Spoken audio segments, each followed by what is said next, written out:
고난 받으시고 십자가에 이제 돌아가시게 됩니다. 친히 예수님께서 자신의 죽음을 말씀을 보면은 착착 준비하시고 진행시켜 가시는데, 공생의 마지막으로 사랑하는 제자들과 정말 하고 싶으셨던 것이 있습니다. 누가복음 22장 15절 말씀에 보니까 이르시되 내가 고난을 받기 전에 너희와 함께 이 유월절 먹기를 원하였노라. 예수님께서 십자가에 못 박히시는 이 시간이 유대인들이 공식적으로 유월절 식사를 하기 전이라는 것을 예수님께서는 이미 알고 계셨습니다. 마지막으로 죽으시기 전에 이 사랑하는 제자들과 함께 이 유월절 식사를 하시기 원하시고 또 원하셨기 때문에, 다른 사람들은 공식적으로 다 하는 그 시간에 시간적으로 못 하시기 때문에 하루 앞당겨서 제자들과 함께 이 유월절 식사를 하십니다. 아마 하나님이시면서 인간이신 예수님께서 그런 마음을 가지시지 않으셨을까 한번 생각을 해봅니다. 유월절에 잡히고 고난을 당하고 십자가에 죽음을 맞고 나면 남아있는 이 사랑하는 제자들은 누구와 함께 어디서 유월절 식사를 할까? 그래서 하나님이시면서 동시에 인간이신 우리 주님이 하루를 앞당겨 제자들과 함께 유월절 이 만찬을 친히 준비하시고 함께 드시고 계시는 것입니다.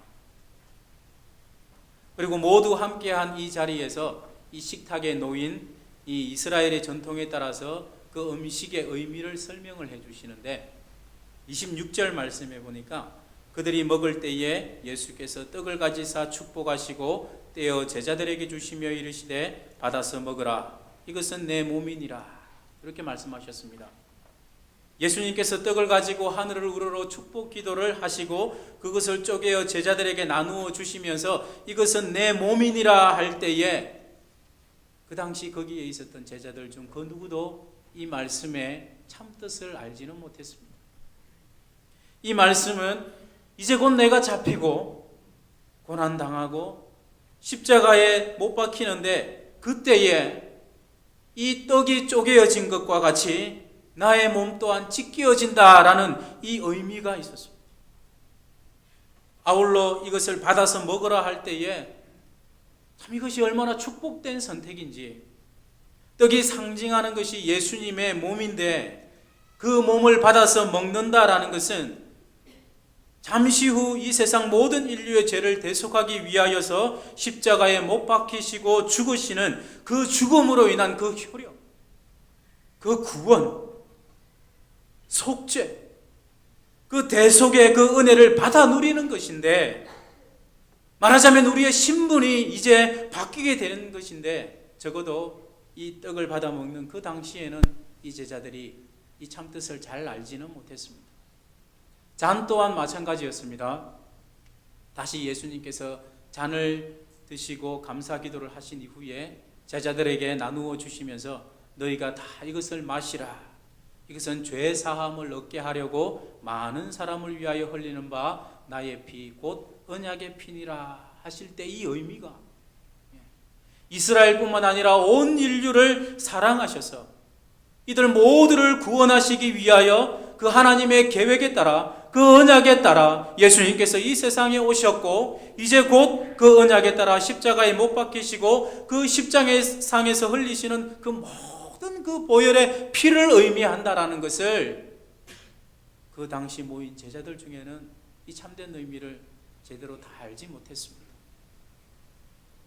사랑하는 성도 여러분, 이스라엘 사람들이 이렇게 유월절 식사를 할 때에는 전통에 따라서 그 집안의 한 가장이 자녀들에게 이 음식의 의미를 설명을 해줍니다. 아들이 아버지에게 묻습니다. 왜 이 유월절 밤이 다른 날 밤과 다릅니까? 아버지, 이 예식이 무슨 뜻입니까? 그렇게 물으면 아버지가 그 자녀들에게 설명을 합니다. 과거 하나님께서 우리를 애굽으로부터 어떻게 구원해내셨고, 그리고 이 어린 양의 피가 어떤 의미인지, 우리가 지금 먹고 있는 이 누룩 없는 떡과 쓴 나물이 무슨 의미인지에 대해서 설명을 하면서 다시금 이 유월절 식사를 통하여서 하나님께서 베풀어 주신 이 구원의 은혜를 다시금 그들의 마음 가운데 되새기는 것입니다. 그런데 여기서 제일 중요한 것이 바로 어린 양 희생의 피입니다. 이것은 장차 모든 인류의 죄를 대속하기 위하여서 십자가상에서 희생 제물이 되실 예수님의 그 보혈의 피를 상징하는 것입니다. 고린도전서 5장 7절 말씀에 우리의 유월절 양 곧 그리스도께서 희생되셨느니라. 아멘.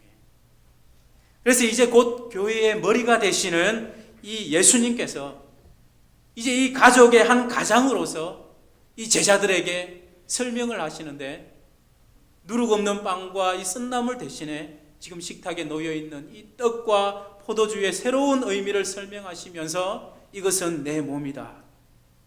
이것은 많은 사람을 위하여 흘리는 바 나의 피, 곧 언약의 피니라. 이렇게 하시는 것은 바로 이 시간부로, 바로 지금부터 이 유월절 이 만찬이 예전 출애굽 사건의 그 구원은 이제 비교가 안 될 정도로 새롭고 더 큰 구원을 기념하는 것임을 예수님께서 친히 선언을 하시면서 이 시간 성만찬을 친히 제정을 하시는 것입니다. 따라서 오늘 저와 여러분이 이 성찬 예식에 참여할 때에 그냥 아무 준비 없이 아무 생각 없이 그냥 떡과 잔을 받아 참여하는 것이 아니라 이 성만찬을 친히 제정하신 이 주님의 권위를 인정하면서 이것을 생각하면서 이 성찬식을 위하여 우리의 마음과 생각과 우리의 뜻을 바르게 해야 될 줄로 믿습니다. 이 성찬식이 갖는 의미가 무엇인지 참 많이 있습니다. 많이 있지만 특별히 대표적으로 두 가지만 이 시간 살펴보기를 원합니다. 먼저 성찬식은 기념하는 시간입니다. 고린도전서 11장 24절 하반절에 보시면 이것을 행하여 나를 기념하라. 기념하라. 기억하라. 잊지 말라라는 것입니다. 무엇을 잊지 말아야 돼요? 주님의 살과 피를 음식으로 먹고 마시면서 죄인 되었던 나를 구원하시기 위한 주님의 그 속죄의 사역을 잊지 말라는 것입니다. 기억하라는 것입니다. 기념하라는 것입니다. 사랑하는 성도 여러분, 우리가 죄인이기에 우리가 우리 주 예수 그리스도의 속죄를 기억하고 기념하는 것이야말로 우리에게 있어서 가장 큰 기쁨이 되는 줄로 믿습니다. 가장 큰 감격이 되는 줄로 믿습니다. 동시에 하나님에게 있어서는 우리가 그리스도의 속죄를 기억하고 기념하는 것만으로도 하나님을 영화롭게 하는 것입니다. 사랑하는 성도 여러분, 하나님께서 그 백성들에게 자신을 나타내시며 자신을 소개하실 때에 항상 그 기준이 무엇이었습니까? 다른 것 아니었습니다. 내가 구원자다라는 것이었습니다. 이건 구약도 동일하고 신약도 동일합니다. 구약에서 하나님께서 어떻게 말씀하셨습니까? 나는 너를 애굽 땅 종되었던 집에서 인도해낸 내 하나님 여호와니라. 이렇게 시작을 하셨습니다. 이것으로 기억되기를 원하셨습니다. 신약도 마찬가지 아닙니까? 우리 예수님의 이름을 설명하면서 뭐라고 소개합니까? 자기 백성을 죄에서 구원할 자. 이렇게 소개하고 있습니다. 그 이름으로 기억되기를 원하셨습니다. 오직 이것 한 가지, 이것을 위해서 이 세상에 오셨기 때문에 그렇습니다.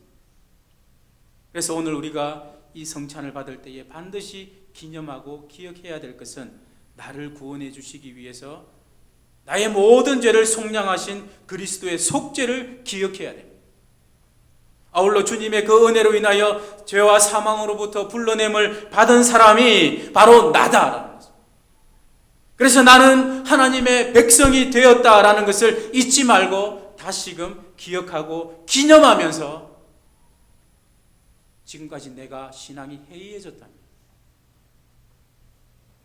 내가 비틀거리는 걸음으로 신앙을 이어왔다면 이 시간 나를 돌아보면서 마음가짐을 새롭게 하고 하나님 앞에 바로 서야 된다는 것입니다. 그 다음 성찬식은 감사하는 시간입니다.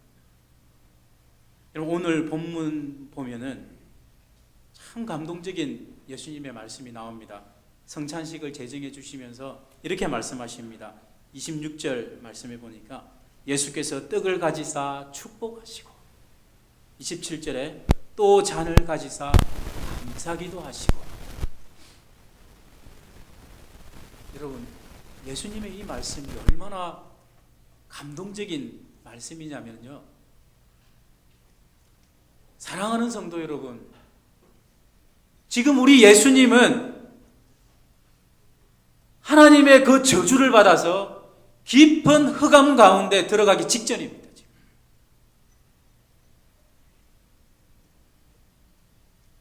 이 만찬 이후에 겟세마네 동산에서 기도하실 때에 예수님의 마음을 드러내셨습니다. 제자들을 향해서 뭐라고 말씀하셨냐면, 내 마음이 매우 고민하여 죽게 되었다. 내가 지금 죽을 것 같다. 너무 힘들다. 너무 고통스럽다. 인간이시기도 한 예수님께서 그의 그 마음 가운데 그 고통과 연약함을 그대로 드러내셨습니다. 내가 지금 죽게 되었다. 심히 내가 고민하고 있다. 그래서 너희들 또한 나를 위해서 좀 기도 좀 해라. 너희들도 나와 같이 깨어서 이 시간 나와 함께 기도하자. 기도 좀 해달라. 그러셨던 예수님.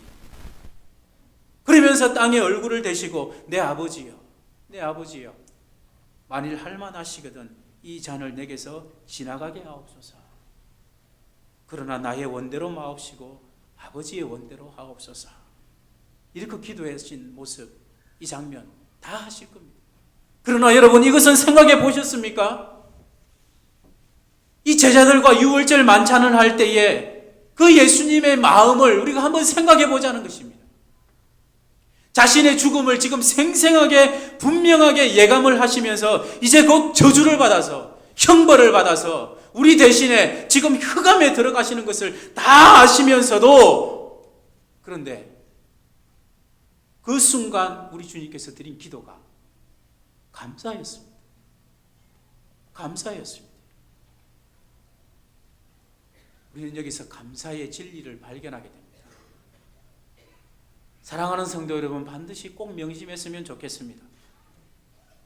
예수님께서 겪으신 이 일을 생각하시면서 그 예수님의 마음을 우리가 조금이라도 생각하면서 동시에 오늘을 살아가는 나에게 일어나는 이 모든 일들은 심지어 고통스러운 일이라 할지라도, 심지어 환난 가운데 처한다 할지라도 여기서 감사하시는 복된 성도님들 되시기를 간절히 소원합니다. 이 말을 다른 말로 하면은 우리가 겪게 되는 모든 일들은 주님께서 그러하셨듯이 하나님의 은혜와 연결되는 것입니다. 그래서 인생의 아무리 어두운 터널을 지나가는 가운데서라도 그 어두운 곳에서 그곳에 계시는 하나님을 발견할 수 있는 은혜가 있기를 간절히 바랍니다. 여기에 계신 이 순간에도 함께 하신 하나님께서 나에게 은혜를 베풀어 주실 것이다. 이것을 믿으며 결코 우리의 삶 가운데 감사가 끊어지지 않는 복된 성도님들 되시기를 간절히 소원합니다.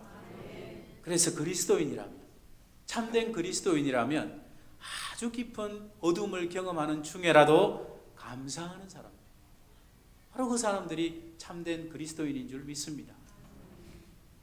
그리고 오늘 성찬에 임하면서 우리가 그 무엇보다 감사해야 될 것은 우리가 서야 될 자리에, 내가 서야 될 자리에 우리 주님이 서셨다라는 것입니다. 하나님의 진노로 인하여 철저하게 버림을 받아야 될 우리 대신에, 나 대신에 우리 주님께서 그 자리에 서셨고 버림을 당하셨다. 사랑하는 성도 여러분, 하나님은 공의의 하나님입니다. 그 공의에 대해서 한번 생각해 보시기 바랍니다.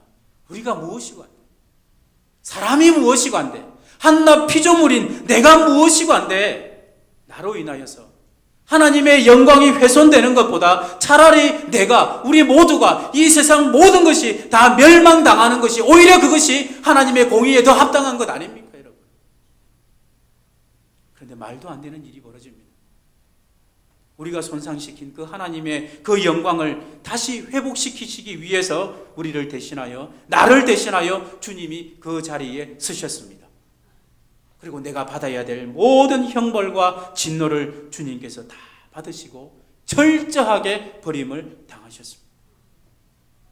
하나님의 아들이 죄인인 저와 여러분을 대신하여 이 모든 형벌을 다 받으셨기 때문에 하나님은 이제 더 이상 저와 여러분에게 죄에 대한 형벌을 묻지 않으십니다. 내리지 않습니다.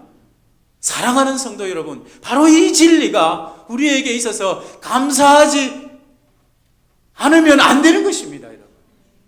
이것이 우리의 삶 가운데 있어서 가장 큰 감격이고 가장 큰 감사의 제목인 줄로 믿습니다. 정말 이 진리를 생각하면서 오늘 나의 모습을 돌아보면 정말 애통해 하지 않을 수가 없는 것입니다. 만약 오늘 성찬에 임하면서 나의 모습이 이러지 않다면 그거 비정상적인 겁니다. 이상한 겁니다. 사랑하는 성도 여러분, 말씀을 맺겠습니다. 간절히 바랍니다. 오늘 하나님께서 이 성찬에 임하는 저와 여러분의 마음을 감동시키셔서 정말 나로 하여금 다시금 예수 그리스도의 속죄의 이 사역을 바라보면서 이 진리를 고백하게 하시기를 간절히 원하십니다. 예수님께서 십자가에 받으신 이 형벌은 하나님의 공의가 요구하는 모든 형벌을 다 받으신 겁니다. 하나님께서 요구하는 모든 그 율법의 형벌을 다 받으신 것입니다. 하나님의 훼손된 영광이 완전하게 회복되는 데 필요한 모든 형벌을 예수님께서 다 받으셨습니다. 누구 때문에? 누구 때문에?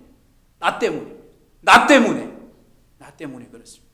이 사실을 다시 한 번 더 우리가 묵상하면서 오늘 성찬에 더욱 감사한 마음으로 그리고 거룩한 마음으로 임하시는 우리 복된 성도님들 되시기를 간절히 소원합니다.